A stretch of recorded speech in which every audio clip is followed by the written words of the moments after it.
Kisah cinta dan tahta Sunan Gunung Jati dengan 6 istri cantik, serta misi penyebaran agama Islam di Pulau Jawa. Sunan Gunung Jati melaksanakan tugas penyebaran agama Islam di Pulau Jawa melalui pernikahan dan memiliki 6 istri.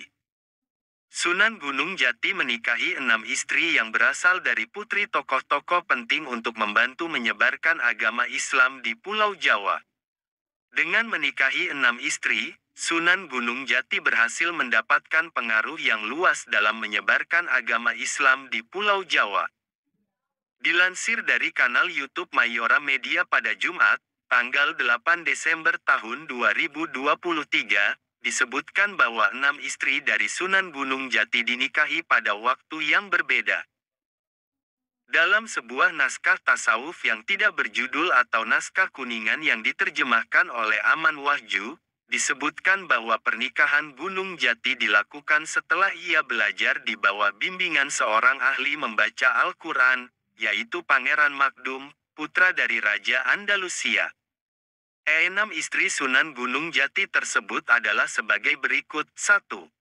Nyi Gedeng Babadan. Kisah dimulai ketika Sunan Gunung Jati berhasil membantu Gedeng Babadan, Maulana Huda untuk mengatasi paceklik.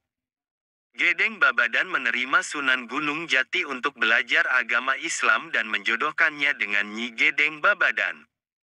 Menurut naskah kuningan, pernikahan pertama Sunan Gunung Jati ini tidak menghasilkan keturunan. 2. Nyi Rara Jati. Nyi Rara adalah putri dari seorang ulama terkenal di Cirebon, Syekh Datuk Kahfi atau Syekh Nurjati. Diketahui bahwa Syekh Nurjati juga ikut serta dalam penyebaran agama Islam bersama Sunan Gunung Jati. Dalam perjalanan penyebaran agama Islam, Sunan Gunung Jati bertemu dengan Nyi Rara. Pernikahannya tercatat dalam naskah ilmu tasawuf yang berjudul Mertasinga, dan dikarunia 2 orang putra, yaitu Pangeran Jayakalana dan Pangeran Bratakalana. 3. Nyi Mas Pakungwati. Dalam buku Cirebon dalam 5 zaman abad ke-15 hingga pertengahan abad ke-20, disebutkan bahwa pada tahun 1479, Pangeran Cakrabuana menyerahkan kekuasaannya kepada Sunan Gunung Jati. Pada saat itu, Sunan Gunung Jati resmi menikahi putri Pangeran Cakrabuana, Nyi Mas Pakungwati. Setelah memperoleh kekuasaan di Cirebon, Sunan Gunung Jati mengubah kekuasaan menjadi kerajaan Islam untuk menyebarkan agama Islam sampai keluar Cirebon. Tidak dijelaskan mengenai keturunan dari pernikahan ini. 4.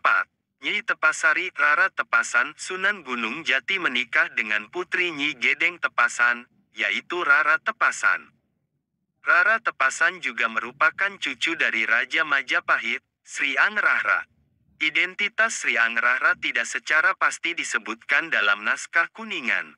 Namun, dalam beberapa literatur disebutkan bahwa Sunan Gunung Jati bertemu dengan Rara pada akhir abad ke-15, saat Majapahit dipimpin oleh Raja Singawikramawardhana. Pernikahan ini dikarunia 2 orang anak, yaitu Ratu Ayu dan Pangeran Pasarean. 5. Nyi Kawung Anten. Asal-usul Nyi Kawung menjadi perdebatan. Ada literatur yang menyebutkan bahwa ia adalah adik dari Bupati Banten pada saat itu, dan ada juga literatur yang menyebutkan bahwa ia adalah adik Prabu Mandi Petak atau Dipati Cakuang. Sunan Gunung Jati bertemu dengan Nyi Kawung di istana tak berpenghuni di daerah Pakuan. Mereka melangsungkan pernikahan dan dikarunia 2 orang anak, yaitu Ratu Winahon dan Pangeran Seba Kingkin. 6. Syarifah Baghdadi. Syarifah adalah putri dari Sultan di Baghdad yang diperintahkan untuk menyebarkan agama Islam di Jawa bersama saudara-saudaranya, yaitu Syarif Abdurrahman dan Syarif Abdurwahim.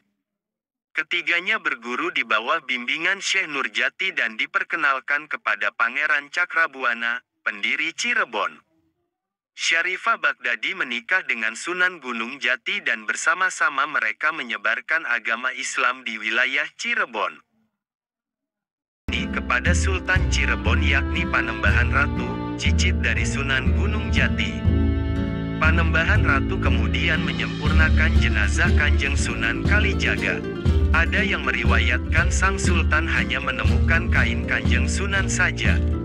Ada pula yang menceritakan Panembahan Ratu memakamkannya di Kadilangu. Terlepas dari hal itu, hingga saat ini makam Sunan Kalijaga di Kadilangu selalu ramai didatangi para peziarah. Mereka datang untuk mendoakan sosok wali besar di tanah Jawa yang sangat toleran dan penuh kasih.